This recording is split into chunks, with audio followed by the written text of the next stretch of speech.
Fala pessoal, Carol na área, trazendo mais um vídeo aqui no canal. No vídeo de hoje eu vou contar um caso pra vocês de uma série que eu assisti, a série da Netflix.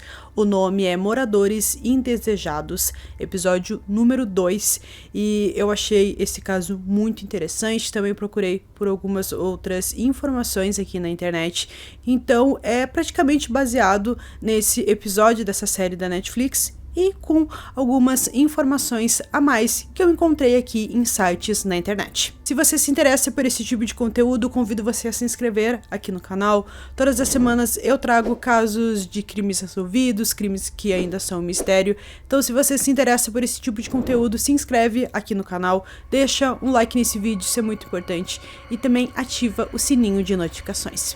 Então, bora vir comigo que hoje nós vamos conhecer o caso Maribel Ramos.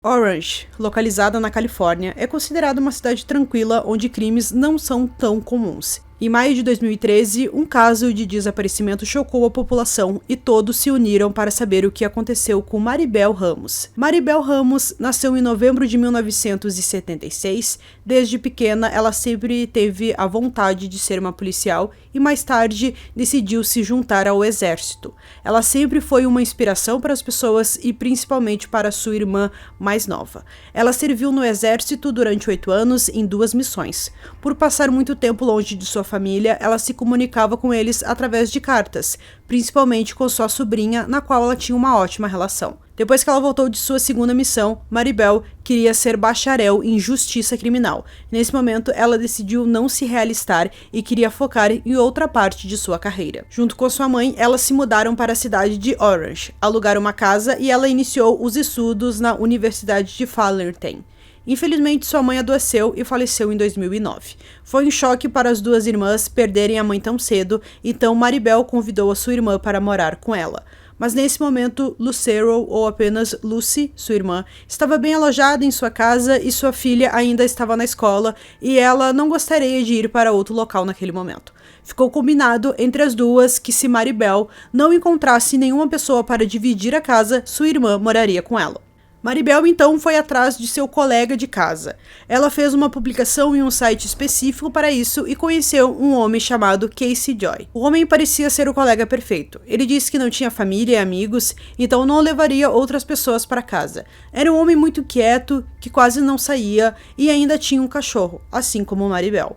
Para ela foi perfeito, pois ela só queria alguém para dividir o aluguel e mais nada. Nos primeiros meses de convivência estava indo tudo muito bem. Casey era um homem muito gentil, que fazia de tudo ali na casa. Se a Maribel tivesse algum problema, ele tentava ajudar, mas ele era um homem muito reservado, que passava a maior parte do tempo no seu quarto e, como eu disse, ele não tinha família nem muitos amigos, então ele ficava muito sozinho em casa, quase nunca saía, e a Maribel percebeu toda essa situação e ela ficou com pena dele, já que ele era muito isolado, não tinha um convívio social nem nada, e já ela era completamente o oposto dele. Ela saía muito, sempre tinha festas com a sua família, e ela resolveu levar o Casey até o seu convívio, né? O seu grupo de amigos, seus familiares. Quando ela ia numa festa, ela convidava ele ia, e aos poucos ele ficou próximo dela e também de seus familiares, de seus amigos, e todo mundo estava vivendo muito bem.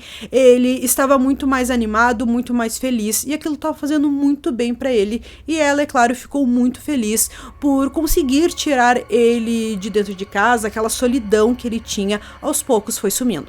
Tudo ia muito bem até que Casey começou a ter um comportamento estranho. Em algum momento de 2012, ele ligou para a irmã de Maribel e disse que sabia que Maribel queria se casar e ter filhos e que ele queria ser esse cara. Tudo isso pareceu muito estranho. Foi do nada que ele teve esse comportamento e Lucy disse a real pra ele, que sabia que Maribel não tinha nenhum interesse nele, que ele era muito mais velho, que eles eram apenas amigos e que se ele continuasse com essas intenções, teria que sair da casa. Ele apenas ficou quieto e desligou a ligação. Sua irmã teve uma sensação ruim disso e resolveu ligar para Maribel e contar o que aconteceu. Depois de um tempo, a Maribel ligou para sua irmã e disse que tudo estava resolvido entre os dois, que, na verdade, o Casey tinha uma queda por ela, mas não era nada muito além disso, e que tudo foi resolvido, que ela disse que não sentiu o mesmo por ele e tal, e ele disse que tudo bem, que aquilo não iria atrapalhar a convivência deles, e estava tudo muito tranquilo, só que a partir desse momento, as coisas ficaram ainda mais estranhas. Aos poucos ele foi mudando seu comportamento e aparência. Ele fez tatuagem, começou a sair mais, fez de tudo para chamar a atenção de Maribel. E por mais inacreditável que pareça, ele fez cirurgia plástica no seu rosto para parecer mais jovem. Maribel era mais jovem do que ele, então ele acreditou que se parecesse mais jovem, poderia conquistá-la. Mas ela não tinha nenhum interesse nele. Em 21 de abril de 2013, Maribel fez uma ligação para a polícia e na ligação fica visível que ela está com medo do seu colega de casa. Ela também disse na ligação que a partir desse momento trancaria a porta do seu quarto, pois acreditou que ele pudesse machucá-lo. Okay, well, I just want to let you know that I have a roommate that should be leaving at the end of the month. We had a conversation today that he kind of freaked me out. I'm not feeling comfortable around him anymore. I'm feeling threatened. What's your name? And my name is Maribel. My name is... Depois, foi descoberto que Casey não pagou o aluguel do mês anterior e ela precisou pagar tudo sozinha. Ela foi cobrar dele e ele ficou muito bravo com tudo isso. Foi então que eles tiveram uma feia discussão e ela o expulsou de casa. Disse que ele tinha até o final do mês para sair e a partir desse momento as coisas pioraram ainda mais. Depois dessa ligação para a polícia, um policial foi até a casa e conversou com eles, perguntou o que estava acontecendo. Ela disse que não queria dar queixa nem nada, ela só queria que ele saísse da casa até o fim daquele mês. Ela não deu mais muitas explicações, apenas disse isso, que queria deixar aquilo registrado, que ela estava obrigando ele a sair até o final do mês por algum motivo, mas ela não deu ali muitas explicações e sim que ela, como ela disse na ligação, ela estava com medo do que ele pudesse fazer com ela. No dia 2 de maio do mesmo ano, Maribel foi vista pelas câmeras do condomínio às 7h15 enquanto depositava o dinheiro do aluguel. Pouco depois, ela teve outra briga com Casey. Ele não tinha ido embora da casa e continuava com o assunto de querer ter uma vida junto com ela. Ele dava todas as desculpas possíveis para ficar na casa, mas ela não aguentava mais e o mandou ir embora, mais uma vez.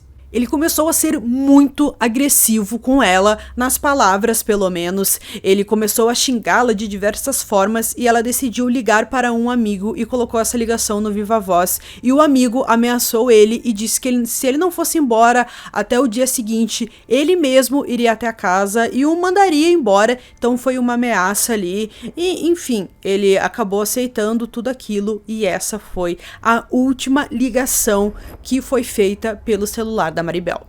No dia seguinte, 3 de maio, Lucy estava trabalhando quando recebeu uma mensagem de Casey dizendo que Maribel não tinha voltado para casa na noite anterior. Ele também disse que avisou a polícia, mas que eles não podiam fazer muita coisa, pois não tinha passado ainda 24 horas desde o seu desaparecimento. Sua irmã não entendeu direito o que estava acontecendo e acreditou que ele só estava interessado em saber onde ela estava, por isso, ela não levou muito a sério. Lucy tentou falar com Maribel, mas não conseguiu, mas mesmo assim, ela não se preocupou naquele momento. Na parte da noite, Lucy recebeu uma ligação da namorada do primo, dizendo que Maribel não foi a um jogo de softball que tinha naquela noite. Isso com certeza não era comum. Ela não tinha se comunicado com mais ninguém e agora todos estavam muito preocupados. A namorada do primo pediu que Lucy fosse à casa dela para ver se estava tudo bem. Ao chegar na casa, seu carro estava na garagem, a luz do quarto estava acesa, mas ninguém atendeu a porta. A polícia foi chamada e eles chegaram rapidamente no local. Como ninguém atendeu a porta, eles tiveram que arrombar. Quando eles entraram na casa, parecia tudo muito normal, a não ser pela luz ligada do quarto da Maribel, isso não era muito comum, e também a sua cama. A Maribel tinha um costume que sempre que ela saía de casa, ela deixava a sua cama arrumada, mas a cama dela estava bagunçada de uma forma que não parecia que alguém simplesmente tinha deitado ali, mas sim que parecia que alguém foi arrancado daquela cama, as cobertas estavam muito bagunçadas, travesseiros no chão, e aquilo chamou a atenção dos policiais. Com certeza aconteceu alguma coisa com a Maribel e provavelmente foi dentro da casa que isso aconteceu. O Casey, seu colega de quarto, não estava em lugar nenhum e aquilo era com certeza muito suspeito. A polícia ligou várias vezes para o celular de Casey, mas ele não atendia. O mais bizarro é que ele estava dentro do seu carro, que estava estacionado perto da casa, e acompanhava tudo o que estava acontecendo utilizando um binóculo.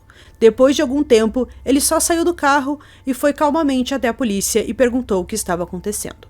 Nas primeiras horas depois de Maribel ser dada como desaparecida, Casey foi até a delegacia e contou tudo o que aconteceu na noite anterior. Segundo ele a viu por volta das 9 horas, ele saiu de carro para dar uma volta sem ir em algum local específico e depois voltou para casa cerca de 1 hora depois e ela não estava mais lá.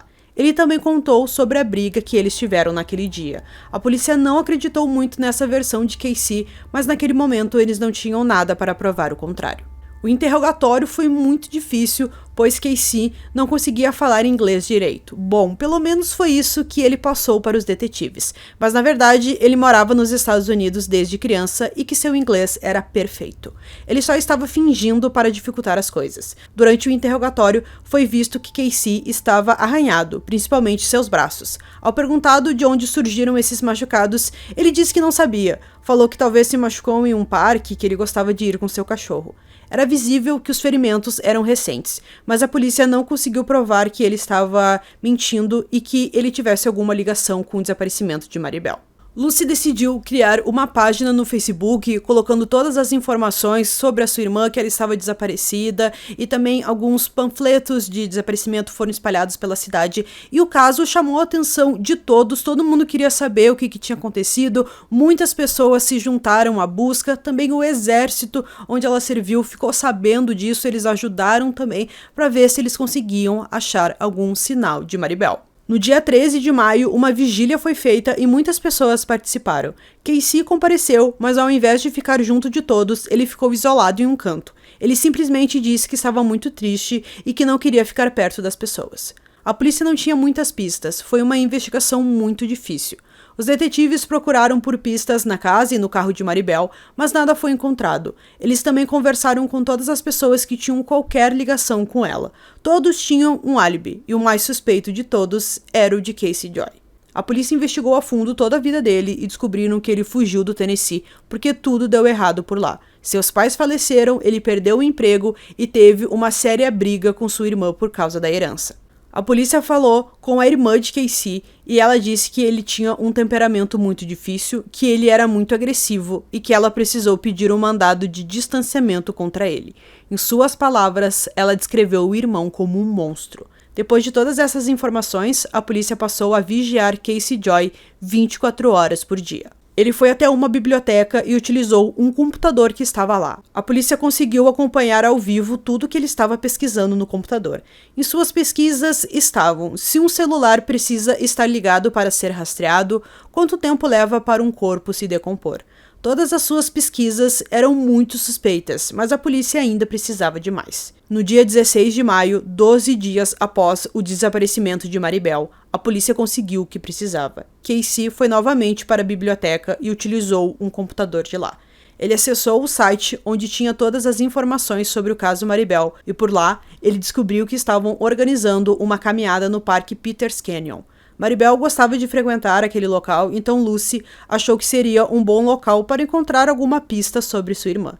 Casey digitou o endereço do parque no Google Maps e ele foi aproximando o zoom até um local específico. Ele aproximou até uma árvore perto de um desfiladeiro remoto. Depois disso, ele apagou o histórico do computador e saiu da biblioteca. Imediatamente, os policiais foram até aquela área e lá, perto da árvore, eles encontraram um corpo em decomposição.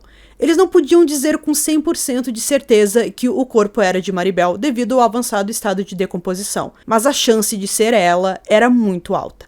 Depois de exames, foi confirmado que o corpo era de Maribel Ramos. Depois disso, a polícia foi até a casa onde a Maribel dividia com o Casey e ele estava por lá e a polícia deduziu que ele já sabia que o corpo dela tinha sido encontrado, que ele estava acompanhando através da TV e quando os policiais se aproximaram da casa, ele tentou fugir por uma janela, mas a polícia foi mais rápida que ele, conseguiram prender ele naquele momento e com certeza ele era o principal suspeito desse caso. A polícia nunca soube ao certo o que aconteceu, mas eles têm uma teoria.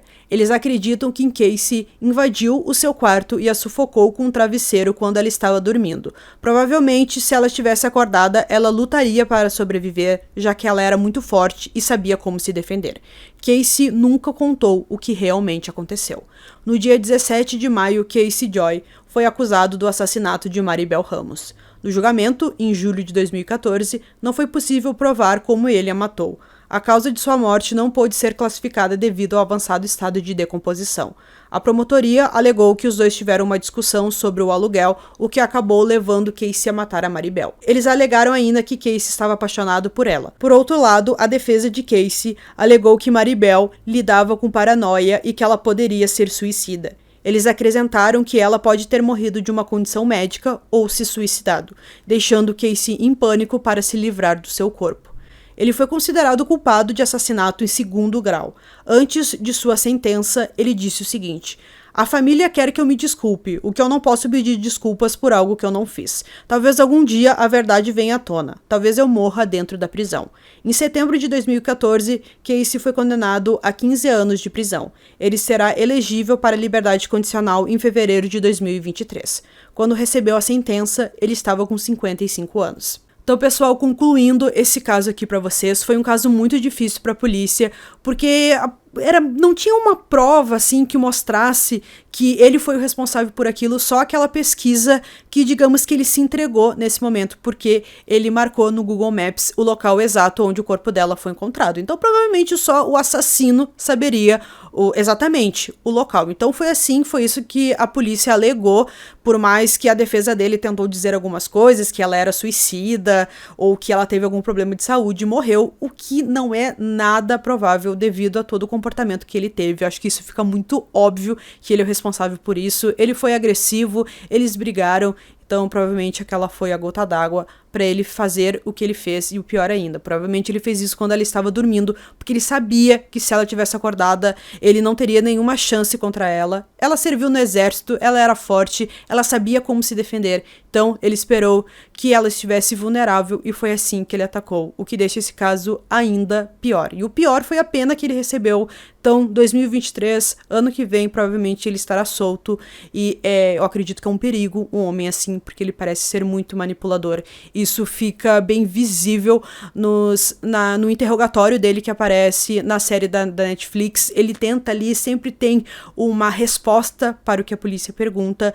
E ele ainda se diz inocente, né, como eu falei pra vocês. Mas também deixo de dica essa série pra vocês. É uma série ótima. Eu já assisti o 1º e o 2º episódio. O 1º é muito bom também. Se você quer assistir alguma série e não sabe qual, assista Moradores Indesejados. É uma série muito boa, aconselho. São 5 episódios, se eu não me engano. E eu tenho certeza que você vai gostar, já que é nessa vibe, assim, de pessoas que moraram na casa das pessoas e depois se tornaram assassinas. Então eu espero que vocês tenham gostado desse vídeo. Esse foi mais um vídeo aqui no canal. Durmam bem e até o próximo.